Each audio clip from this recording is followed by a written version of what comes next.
فلما رأى أيديهم لا تصل إليه،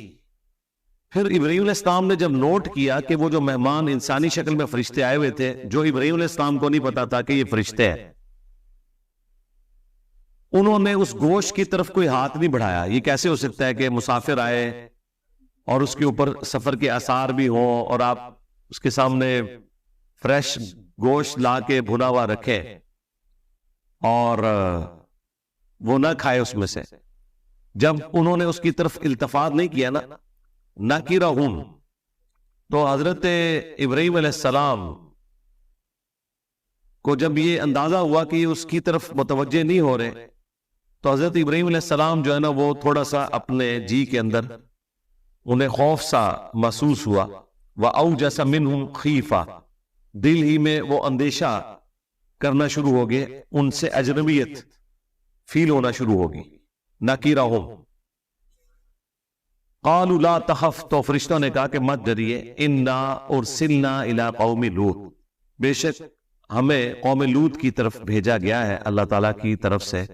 یعنی فرشتے ہیں۔ انہیں سمجھ آ گئی کہ قوم لوط کی طرف فرشتے آئے ہیں، اب یہ کوئی اللہ کا فیصلہ ہونے والا ہے۔ دیکھیں ہم ان آیات کے اندر کئی ایک مدنی پھول ملتے ہیں، جس طرح ہمارے وہ باپا جانی کہتے ہیں مدنی پھول۔ سب سے پہلے تو یہ کہ حضرت ابراہیم علیہ السلام کے سامنے جب انسانی شکل میں فرشتے آئے تو انہیں پتہ ہی نہیں چلا کہ یہ فرشتے ہیں۔ علم غیب والا معاملہ تو حل ہو گیا کہ علم غیب اس وقت ہوتا ہے جب اللہ تعالیٰ بتائے، تو انہیں تو پتہ ہی نہیں چلا، ورنہ تو کبھی یہ نہ کرتے، ڈائریکٹ گفتگو کرتے کہ ہاں جی کس کام سے آئے ہو، اللہ کا پیغام لے کے آئے ہو۔ دوسری بات، ان فرشتوں نے بھی آج کی ڈاکٹرن میں تو تھوڑی سی گستاخی کر دی کہ خام کا حضرت ابراہیم علیہ السلام کو ایک کام کرنا پڑا۔ آپ ذرا امیجن کریں کہ وہ بچڑا ذبح ہوا ہوگا، پھر اس کی کھال اتری ہوگی، گوشت بنایا ہوگا، فریج تو نہیں تھے کہ آپ نے پہلے سنبھال کے رکھا ہوا تھا، تازہ بچڑا، اتنی تکلیف کاٹ کے کئی گھنٹوں کی انہوں نے ہڈیاں پکائی، ٹھیک ہے، آج آپ کئی گھنٹوں میں ہڈیاں پکا کے سامنے رکھے اور بندہ کہ جی میرا روزہ ہے لے جاؤ،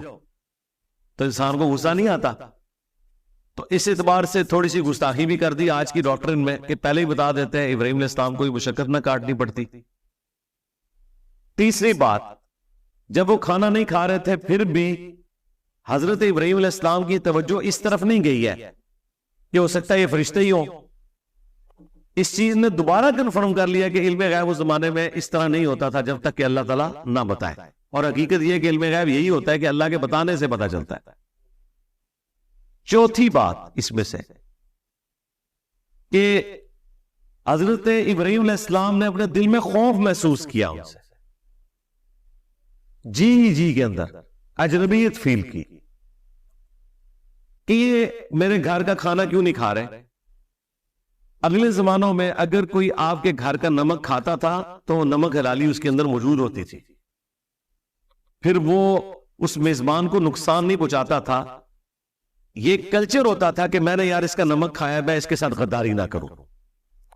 تو اگر کوئی شخص کسی کو نقصان پہنچانے اس کے گھر گیا ہوتا تھا نا، تو اس کے گھر سے کوئی چیز کھاتا پیتا نہیں تھا کہ یہ کیسے ہو کہ میں اس کا نمک بھی کھاؤں اور پھر اسے نقصان بھی پہنچاؤں، یعنی ایسی نارمز یہ چل رہی ہوتی تھی۔ تو حضرت ابراہیم علیہ السلام کا دماغ اس طرف گیا کہ شاید یہ کوئی نقصان پہنچانے آئے ہیں جس کی وجہ سے یہ میرا نمک نہیں کھا رہے۔ یہ ساری کی ساری باتیں آپ ذرا جمع کریں اور کیا کیا رزلٹ اس میں سے نکل رہے ہیں، صرف ایک واقعے کے طور پر اسے گزار نہ دیں۔ آج کی جو گمراہیاں مسلمانوں میں پھیلی ہوئی ہیں وہ ساتھ ساتھ آپ نے ایڈریس کرنی ہے۔ تو پھر جب ابراہیم علیہ السلام کو ان فرشتوں نے بتایا کہ آپ مت ڈرے، یعنی انہیں اندازہ ہو گیا کہ یہ ڈر رہے ہیں، تو مراد یہ کہ ہم کوئی آپ کو نقصان نہیں پہنچانے آئے اور نہ ہم انسان ہیں، ہمیں اللہ تعالیٰ نے بھیجا ہے قوم لوط کی طرف۔